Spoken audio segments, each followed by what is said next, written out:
I'm going to be late, I unhurriedly shouted, feet slapping against the cold floor as I dashed through the halls of the castle. Thankfully, no servants were trotting the halls due to the current hearings that's about to start. Or at least, I hoped none would be. Turning around the corner, I was met with what I could only describe as a brick wall, throwing me back the way I came and capturing the attention of the thing I had ran into. Or who, exactly. "Are you okay?" A man's voice questioned worriedly as I reached up to hurriedly cover my face, and between the cracks of my fingers, I could see a hand lean down for me. Keeping one hand on my face still, I reached out for my other, grasping the tough and calloused hands to let him pull me up. "Did I hit your face? I'm so sorry, ma'am. There's an infirmary in the West Wing." No, it's fine." I quickly cut in once I'm back on my feet, eyes glancing over what limited vision I currently had of the friendly man. What looked to be an open vest sat along his black and red scarf-like cloth hanging around his neck.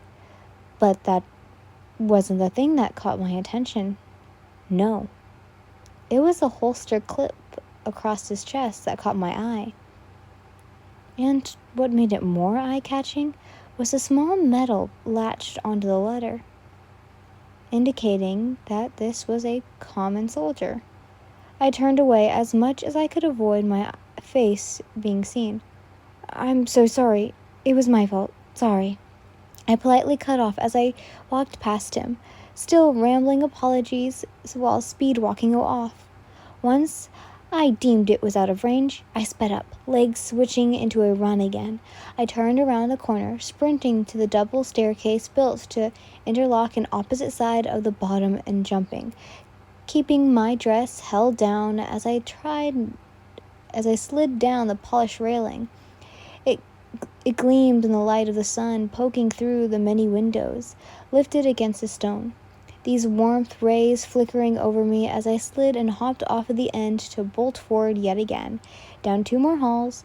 Those dark oak doors stand slightly ajar, welcoming any who was looking to listen, or in my case, kind of late. In the midst of all this, I had brushed aside the encounter of the soldier, focusing on the task at hand as I approached, my running slowed to a fastened walk, being sure to take my steps as quietly as possible whilst fixing my hair and anything else that could have been out of place. I came up to the door, patting down my dress in the process of sneaking a sort of glance into the room. The court is filled, everyone present and practically sitting in soft cushionness of clatter fluttering throughout the room. And thankfully, the large throne situated near the back and heightened part of the room is empty, making me sigh lightly in relief as I gently brushed the door open. With a civil yet tenseless posture, I entered, hands pressed gently against the front of my gown as I moved, eyes locked on the empty seat across the room and directly to the side of the throne. Few people grew quiet, others stared or tried to greet me. Of course, I smiled lightly, nodding in acknowledgement before continuing on my way. I want to melt once I sit in my chair, positioned pristine while I cast a glance out at the people that I had passed by. And a few moments go by and the door on the far end of the room peeks open, another figure sneaking in and joining the ranks to the right side of the throne, aka the opposite side where I was sitting on. I didn't originally bother looking, but when a butler came by to check on me and possibly offer me a beverage after this, I managed to sneak a glimpse at the group. The common soldiers were summoned here just like myself, a multitude that could be easily disposed of if needed, yet had such a high enough skill to be put to us before them. They muttered against each other, most likely questioning if they'd be getting a new task today, just like me and everyone else in the room. Speaking of, everyone else had grown quickly silent, voices dimming down to nothing as the door is pulled apart. Fully this time alerting this wasn't a person who was late and just trying to get in last second. The second in command of this castle enters first, announcing the making way for the head, who walks in not too far later, sending a nod and greeting to me as he passes and makes his way to his throne. As he sends dismissive words towards the people holding the door, I can't help but lean forward a bit in my seat, waiting cautiously for what my father would say. I guess I can speak for everyone here when I say that they're all wondering why he had summoned us anyways. All right, let's start. Clearing his throat slightly, my father begins the introductions of this hearing. Just yesterday morning, we received word of, eyes flickering over to the many faces brought in for this as I take time to fully scan over the witnesses, soon trailing to the soldiers as well. With this, any and all who look to interfere, I order will be cut down immediately. They all stood staggered, eyes focused ahead, but what caught my attention was near the back.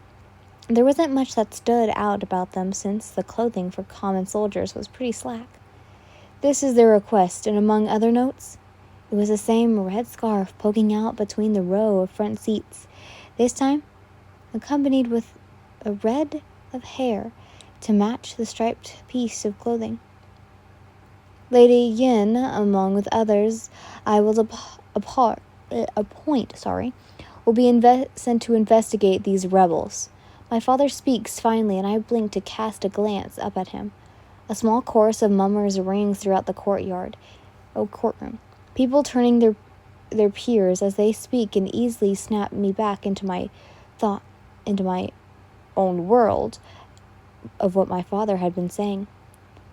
For the common soldiers, there will be many going, yes, but I will be assigning a few to specifically guard Lady Yin, he comments, and, with a wave of his hand, he brings 3 men over from the soldiers ahead. Hanasero, Kaminari Denki, and Kirishima Eijiro, my father states, each person emerging from their spot to step forward beyond the first row and form a line in the middle of the room. Despite the many other soldiers being sent, you 3 are the only ones assigned to specifically stay near Lady Yin. We will discuss the following terms later on. He nods once more, this time in a discerning manner. My eyes flicker over to the 3 assigned to me. The closest one to me had black hair, a closed-mouthed smile on his face as he stared up at my father's throne. The one in the middle was also smiling, his blonde hair with a lightning bolt streak of black passing through one of his bangs, who also tries to wave at me when he sees I'm looking at him. I blink at the gesture, and the dark-haired one smacks the blonde's hand down, earning an offended glare from the other one, causing a small snort to leave my lips. The interaction was funny, I had to admit, lifting my hand to stifle my giggles while my father continued talking. Trying to make my reaction as subtle as possible, my eyes flickered to the last one in line. Red eyes already trained on me before locking with mine. His eyes widened a bit when he realizes I had caught him, his face growing as red as his hair.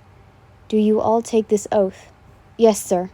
The 2 between the redhead answer in sync, earning my attention once more as they kneel before bowing their heads. But the red man doesn't speak nor yield. My brows furrow as I turn and glance his way once more. Those red eyes meeting mine and averting away this time. His face was completely covered in crimson hue now. Kirishima Eijiro? My father calls, and by the tone in his voice, he was getting impatient with the soldier for not responding. The 2 at his side tilted their eyes upwards, looking at their comrade in confusion along everyone else in the courtroom. And after my father calls his name once more, he clears his throat, stifling his posture to look up with a blush still on his face. Do you pledge to protect Yin with your life? My father repeats, and for a moment, those crimson eyes flicker over to me once again before finally settling back on the throne above. Yes, sir, I do, he answers, kneeling and bowing his head respectfully. So, what do you guys think? I've had this one in my in my library for quite some time. But he will be the My Hero Academia story for quite some time. So I hope you guys enjoyed him. And I will see you all tomorrow. Bye. Mwah. Oh, wait, I forgot. Happy October 4th. Oh my god, 4th. 1st. Anyways, I messed up, but who cares? Bye. Mwah.